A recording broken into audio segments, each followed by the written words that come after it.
சொல்றாங்கன்னா இதில் இந்த எலெக்ஷன் நல்லபடியாக நடக்க போகிறது இல்லை. ஏனென்றால் அதற்கு முன்னரே சில அகம்பாவிதம் செய்திகள் நடக்கப் போகுது. சார், இப்படிதான் 1984 நடந்த சட்டமன்ற தேர்தலில் இந்திரா காந்தி படுகொலை செய்யப்பட்டார். அதனால் அதிமுகவுக்கு அனுதாப ஓட்டுகள் நடந்தது. வரப்போகிற தேர்தலில் திருப்பியும் திராவிட முன்னேற்ற கழகத்தின் தலைவர் ஸ்டாலின் அவர்கள் தான் வரப்போகிறார்கள். டிஎம்கே ஆட்சி தான் திருப்பியும் வரப்போகிறது.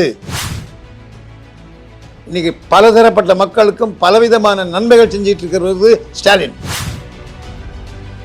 ஜெயலலிதா மேடமும் கலைஞர் ஆற்காடு வீராசாமி எல்லாருக்குமே நான் என்ன பண்ணியிருக்கேன்னா தெளிவாக சீர்திருத்தி சில விஷயங்கள் பேசினால்தான் அவங்க மேடம் ஜெயலலிதா கூட 132 சீட்டில் ஜெயிப்பார்கள்னு அவ்வளோ அக்யூரேட்டாக நான் பண்ணதுனால தான் கிடச்சிது.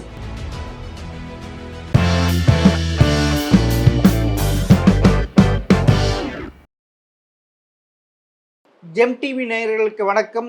இந்தியாவில் முதல் தனியார் புலனாய்வு நிறுவனத்தை அமைத்த குலோத்துங்கன் சோழன் அவர்கள் சந்திப்பவர்கள். வணக்கம் சார். வணக்கம் திருவாளர் கண்ணன் அவர்களே. சார், என்ன சார் இப்படி எனக்கு அதிர்ச்சியான தகவல் தரீங்க? 2026 சட்டமன்ற தேர்தலில் ஒரு பெரும் அரசியல் தலைவர் படுகொலை செய்யப்படுவார்ன்ட்டு பயமா இருக்கு சார். என்ன சார் இது? இந்த பாருங்க, அன்ரெக்கார்டில் சொல்கிற விஷயம் ரெக்கார்ட் பண்ணுற மாதிரி கேட்காதீங்க.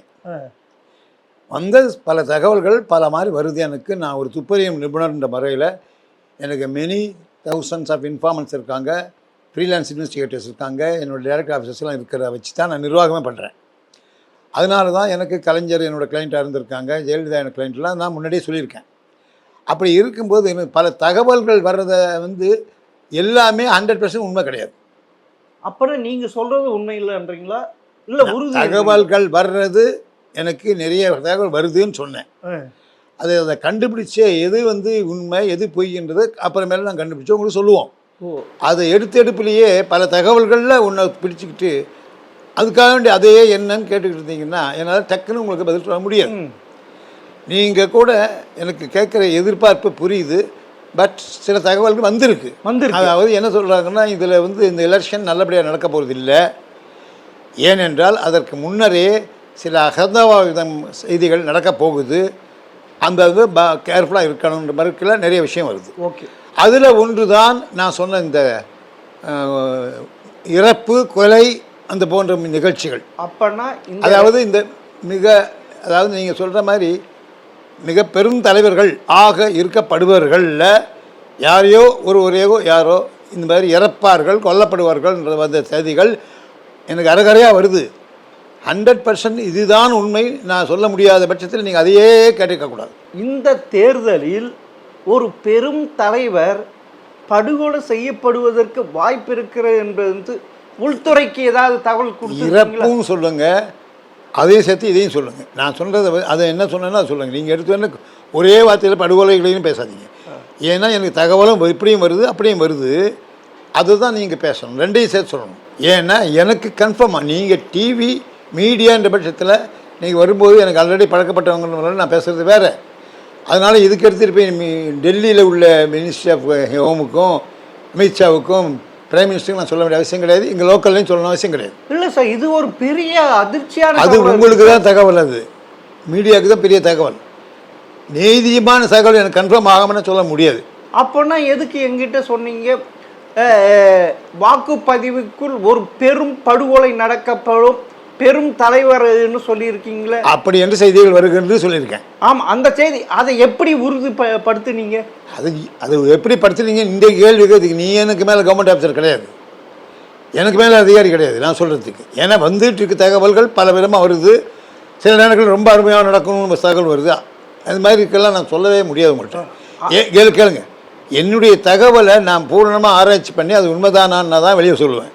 இப்போ சொல்லியிருக்காது. ஆமாம், இல்லைங்க, நான் மீடியாவுக்கு கேட்குற கேள்விகள் 100 கேள்வி கேட்குறீங்க சார். இப்படி தான் 1984 நடந்த சட்டமன்ற தேர்தலில் இந்திரா காந்தி படுகொலை செய்யப்பட்டார். அதனால் அதிமுகவுக்கு அனுதாப ஓட்டுகள் நடந்தது.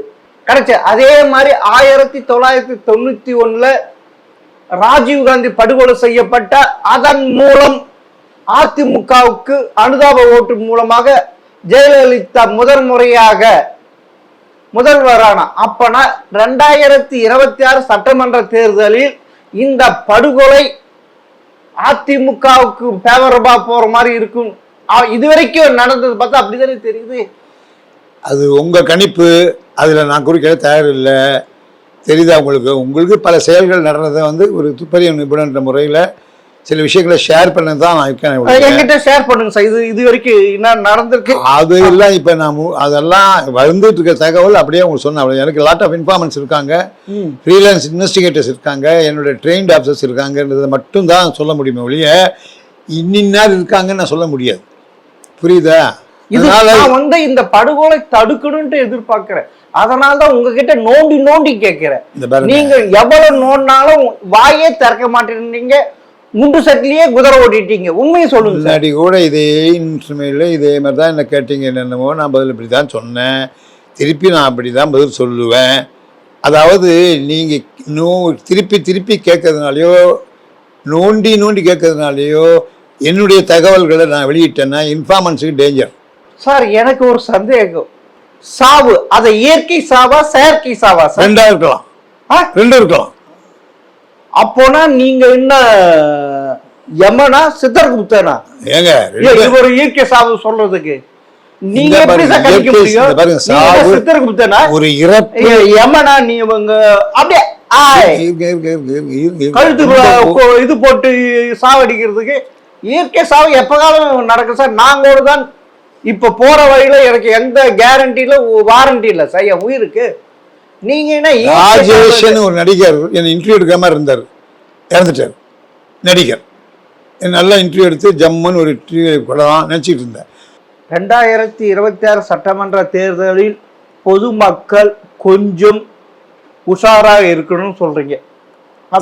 பொதுமக்கள் உஷாருன்றதை விட இப்ப அதை விட தலைவர்களாக இருக்கவங்க எல்லாம் கொஞ்சம் உஷாரா இருந்து பண்ணாங்கன்னா நல்லதுன்னு சொல்ல வரேன். பொதுமக்களே உஷாரா இருக்கணும் அவசியம் இல்லையே. பொதுமக்கள் போய் கடைசியில் ஓட்டு போட போறாங்க, அது யாருக்கு நினைக்கிறாங்க ஓட்டு போட போறாங்க, அவங்களும் உஷாரா இருக்கணும் அவசியம் கிடையாது. இப்ப ராஜீவ்காந்தி படுகொலையில் பல பொதுமக்கள் பாவம் ஒன்னும் மரியாதை இறந்தார்கள். அது குண்டு வெடிப்பு மாதிரி நடந்த நிகழ்ச்சி வேற, அது வேற. அப்போனா அந்த குண்டு வெடிப்பு வேற, அது தனிப்பட்ட இந்திரா காந்தியை கூட தனிப்பட்ட முறையில ஒருத்தன் கொண்டான், பலர் சாகல. ஆமா, அது மாதிரி நீங்க தனிப்பட்ட முறையில நான் சொன்னதை வந்து குண்டு வெடிப்புக்கு சம்பந்தப்படுத்தி பேசாதீங்க ப்ளீஸ். அப்பனா அதாவது நீங்க சொல்றத பாத்தீங்கன்னா அவர் மிகப்பெரிய பெரும் தலைவர்ன்றீங்களா? அதுல அதாவது பயமா இருக்கு. நீங்க பாருங்க, நான் ஒன்றும் குண்டெல்லாம் போடல. எனக்கு வந்த தகவலை உங்களுக்கு ஷேர் பண்ணும்போது நீங்கள் தான் பெரிய வெடிகுண்டா நினச்சிட்டு இங்கே வந்திருக்கீங்க. நான் வந்து சொன்னது சில விஷயங்கள் எனக்கெல்லாம் வந்துக்கிட்டு இருக்கு, பல விதங்கள் வந்துகிட்டு இருக்குன்னு சொன்னது வாஸ்தவம். பல தகவல்களையும் ஆராய்ச்சி பண்ணாமல் அதுக்குள்ளே அவசரப்பட்டு நான் சொல்கிறதுன்றது இருக்கு பார்த்தீங்களே, அது மனித தர்மம் கிடையாது. மனித தர்மம் கிடையாது. நல்லா கரெக்டாக எல்லாமே நான் சொல்கிறேன். எனக்கு நூற்றுக்கணக்கான கிளைண்ட்ஸ் இருக்காங்க, அவங்களுக்குள்ளே ரிப்போர்ட் கொடுக்குறேன்னா எல்லாமே மனித தர்மத்தின் அடிப்படையில் நான் செய்கிறேன். யாருக்கும் ஒரு பிட் நியூஸ் கூட ராங்காவோ ஃப்ராடாவோ சீட்டாக பண்ணது இல்லை, தெரியுமா? ஒரு ரீசெண்டாக ஒரு கிளைண்ட் கூட என்னை பார்த்து தப்பாக சொன்னான். அவளை எவ்வளோ அசிங்கமாக திட்டணுமோ அவ்வளோ மோசமாக திட்டிட்டு நானே கம்ப்ளைண்ட் கொடுத்துட்டேன். ஏன்னா சில பேர் வேணும்னு அவனோட வசதிக்கு தகுந்த மாதிரி நான் ரிப்போர்ட் கொடுக்கணும்னு நினைக்கிறான். அது எப்படி தர முடியாது. You will take its own time. அந்த டயத்தை எடுத்து நான் பார்த்து புரிஞ்சு சொன்னேன்னா அந்த கிளைண்ட்டுக்கு ரிப்போர்ட்டாக நேரம் கொடுக்க முடியும். ஏன்னா கிளைண்ட் ஒரு போலீஸ் அதிகாரி என்னை கூப்பிட்டு சொல்லிட்டாருன்றதுனால நான் அவசரப்பட்டு அவனுக்கு கொடுக்க முடியாது. போலீஸ் அதிகாரின்னு சொல்லிட்டு நாங்கள் வேறு கேஸ் என்னோடய விளக்கம் இல்லாமல் போய் சொல்ல முடியாது. நான் என்ன தீர்மானம் பண்ணுறேனோ அதுதான். இந்திரா காந்தியாக இருந்தாலும் சரி, எந்த இருந்தாலும் அந்த காலத்துலேயும் சரி, ஜெயலலிதா மேடமும் கலைஞர் ஆற்காடு வீராசாமி எல்லாருக்குமே நான் என்ன பண்ணியிருக்கேன்னா தெளிவாக சீர்திருத்தி சில விஷயங்கள் பேசினால்தான் அவங்க மேடம் ஜெயலலிதா கூட 138 சீட்டில் ஜெயிப்பார்கள்னு அவ்வளோ அக்யூரேட்டாக நான் பண்ணதுனால தான் கிடச்சிது. அதே மாதிரி டிஎம்கே கூட 148 ஜெயிப்பார்கள், இன்னும் அது அக்யூரேட்டாக ஜெயிச்சதுனால கிடச்சிது. அது மாதிரி ஒட்டாம் போதும் நான் சொல்றது கிடையாது. அதான் சார் நீங்கள் டெல்லியில் 752 சீட்டில் பார்லிமெண்ட்டில் அமைப்பார் வாஜ்பாயின்னு சொன்னது நான் தான். அதுக்கு தான் இவ்வளோ அக்யூரேட்டாக இருங்க. எலெக்ஷனில் ஓட் போடுறது எப்படி ஜெயிப்பாங்கன்ற தகவல் வேற, இந்த மாதிரி தேவையில்லாத அசம்பாவிதங்கள் வேற. அதனால அதுக்கு இதை கம்பேர் பண்ணாதீங்க ப்ளீஸ். நீங்க கருத்து கணிப்பு புலின்ட்டு எனக்கு நல்லா தெரியும், நீங்க கொடுத்ததெல்லாம் நடந்திருக்கு. ஆனா இப்ப கருத்து கணிப்பு விட மிகப்பெரிய ஒரு இறப்பு, அசம்பாவிதம் நடக்கும்ன்றீங்க. நடக்கலாம், நடக்காமலும் போகலாம். அது ஏன்னா வந்த தகவல் அந்த மாதிரி ரொம்ப போல்டான தகவல் இருந்துச்சுன்னா இந்நேரம் என் டேபிளுக்கு வந்திருப்பாங்க, எல்லா விஷயத்தையும் கக்கி இருப்பாங்க, போயிருப்பாங்க. அப்படி சொல்லப்படல. அல்ல, நீங்க சொல்ற தகவல் பொய்யா கண்ணன், நீங்க ஒரு தகவல் சொல்றீங்க, அப்ப நான் உங்களை நம்பி தானே செய்யறேன். ஏன் எனக்கு நம்பிக்கைக்குரியவர் நீங்க. அந்த மாதிரி எவ்வளவு நூற்றுக்கணக்கான இன்ஃபார்மன்ஸ் இருக்கான், எல்லாருமே நம்ப முடியுமா? அப்பனா இந்த தகவல் உண்மையாகவும் இருக்கலாம், பொய்யாவும் இருக்கலாம். அதான் ஆரம்பத்திலே சொல்றேன் உங்களுக்கு. அதை நம்ம சீர்தூக்கி இன்னும் திருப்பியே வருதா, எவ்வளவு மாதிரி வருது, அவனே என்ன சொல்றான், அதை ஆராய்ச்சி பண்ணி சொல்றேன். ஒன் டே அப்படியாடா சொல்றா, ஏடிஎம்கேயா டிஎம்கேயா இல்லை விஜயா யாரா அப்படின்னு சொல்லி என்கிட்ட கேட்க முடியாதா? அப்பனா நீங்க சொல்றது பார்த்தீங்கன்னா உங்க வாயில வந்துருச்சு, அதிமுகவா இல்லை திமுகவா இல்லை விஜயா என்று. இந்த 3 கட்சிக்கு ஏன் பிஜேபியும் சேர்த்துக்குங்க, பிஜேபியும் வருது. ஏன் ஹெச் ராஜா இல்ல, இவங்க மற்றவங்களும் இல்லையா? லெட்டர் பேர் கட்சி கூட சேர்த்துக்கலாம் எல்லாம். நீங்க இது பிஜேபின்னா இவங்களை சேர்த்துக்குங்க. அப்படியா? இப்போ நீங்க சொன்னது நான் ஏடிஎம்கேன்னு டிஎம்கேன்னு விஜய்ன்னு இல்லை, இதுங்க பிஜேபின்னு சொன்னேன். தெரியுமா உங்களுக்கு? இன்னைக்கு பிஜேபி கூட இன்னைக்கு இந்த அதாவது பாரதிய ஜனதான்னு அந்த காலத்தில் ஆட்சி பண்ணிட்டு இருந்தார். யார் எந்த காலத்தில்? ஜெயந்திமாலா காங்கிரஸ் நின்னாங்க, இப்போ இரா செலியன் ஜனதாவில் நின்னாங்க. அதுக்கப்புறம் தான் பாரதிய ஜனதா மாறிச்சு. ஆமா சார். அப்ப அந்த எலெக்ஷன் இன்னும் அப்ப ஜனசங்கமா இருந்தது. 84 பிறகு பாரதிய ஜனதான்னு உருவாச்சு, அது தெரியும் சார். அந்த நேரத்தில் அந்த எலெக்ஷன் இன்னும் இண்டிபெண்டா. யாரு நீங்களா? ஆமா. எந்த ஊர்ல? சவுத் மெட்ராஸ். சவுத் மெட்ராஸ்ல. ஜெயந்திமாலா, இந்த இரா செலியன்.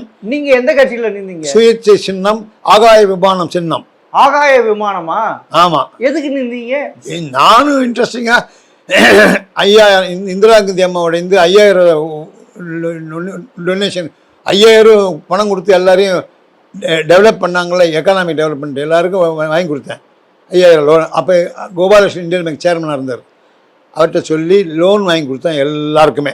பல்லாயிரக்கணக்கான மக்கள் அதில் பயன்பெற்றார்கள். அதில் அவங்கெல்லாம் ஒன்று சேர்ந்து நீங்கள் சுயேட்சை ஜெயிக்கணும்னு எனக்கு கேட்குறப்ப அப்படி நின்று தான் சவுத் மெட்ராஸ் எம்பி. சரி, உங்க ஓட்டு உங்களுக்கு நீங்க போட்டுக்கிட்டீங்களா? இல்லை நான் உங்களுக்கு போட்டேன். அப்போ நோட்டாக்கு 0. இல்லை அப்போ உங்களுக்கு நான் போட்டேன். அதே நீ இப்போ இந்த 2026 சட்டமன்ற தேர்தலுக்கு வருவோம் சார். ரைட்டு, நீங்க இப்படி ஒரு மோப்பம் பிடிச்சிருக்கீங்க. சரி, இன்னொரு மோப்பம், இந்த 2026 சட்டமன்ற தேர்தலில் யார் வெற்றி பெறுவாது ஏதாவது மோப்பம் பிடிச்சிருக்கீங்களா? நடத்தி இருக்கேன். நடத்தி கொண்டிருந்த பொழுதுதான் இந்த தகவல்லாம் எனக்கு வந்துச்சு. பல பாரி வந்துச்சு, நிச்சயமாக வந்திருக்கு. அது என்னன்றதை நீங்க இந்த இன்டர்வியூ முடிக்கிறப்ப சொல்றேன். அதாவது இந்த பலன், அனுதாப பலன் யாருக்கு போகுது? இந்த பாருங்க, ஒரே வார்த்தை நீங்க முடிக்கிறப்ப நான் யாருக்கு நான் வருவார்கள் என்று சின்னமாக சொல்ல போறேனோ அப்ப சொல்றேன். சார், நீங்க சொல்றது பார்த்தா நான் சொல்ல மாட்டேன். அதாவது கிளி பிள்ளை மாதிரி சொல்லிட்டு இருக்கீங்களா சார்? அதாவது நீங்க வடிவேலு அதாவது பில்டிங் ஸ்ட்ராங் பேஸ்மெண்ட் வீக் அப்படியே ஆடுது. சொல்லாதீங்க, நம்மளும் அதே சொல்றீங்களே. உடம்ப ஆடுது சார். நீங்க ஒரு பயந்தாங்குழி எதுக்கு சார்? நான் தான் இந்தியாவில் முதல் புலனாய்வு இதுன்ட்டு சொல்லுங்க சார் உங்க வாயை புடிங்கிட்டு இருக்க, நீங்க சொல்ல மாட்டேன்றீங்களா? முடிக்கும் போது சொல்றேன்னு சொல்லிருக்கேனா இல்லையா? புரியலையா உங்களுக்கு தமிழ்? முடிக்கும் போது சொல்றேன்னு சொல்லிருக்கேனா இல்லையா? திருப்பி அதே கேட்ட என்ன அர்த்தம்? நீங்க சொல்ல மாட்டேன்றீங்களா சார்? பயந்துட்டு சொல்றீங்களா?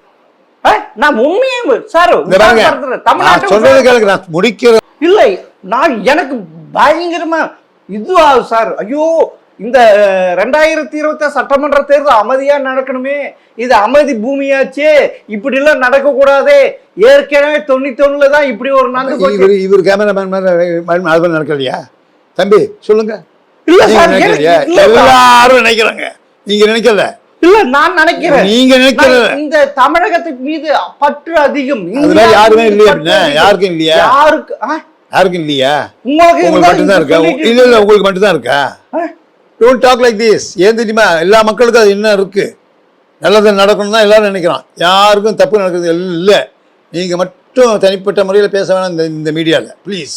அப்பனா நீங்க சொல்றத பார்த்தா வருகின்ற சட்டமன்ற தேர்தல் தேதி வாக்குப்பதிவு அன்று அது தள்ளி போக கூட வாய்ப்பு இருக்கு மாதிரி சொல்றீங்களா? நீங்க சொல்லலையே.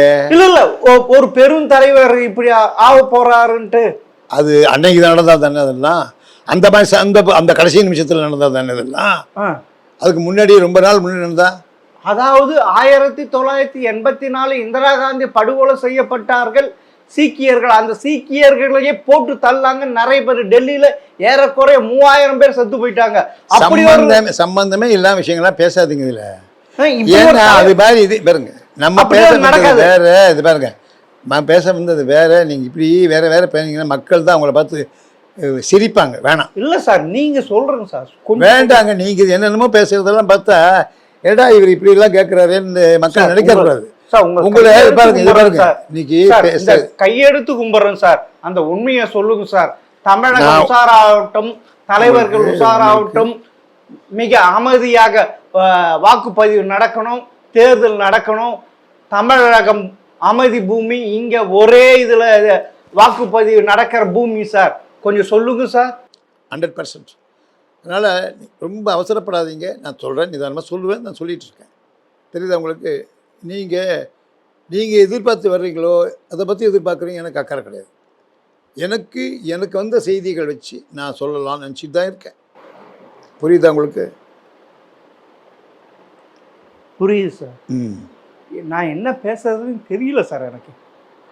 எனக்கு ரொம்ப கஷ்டமாக இருக்குது சார்.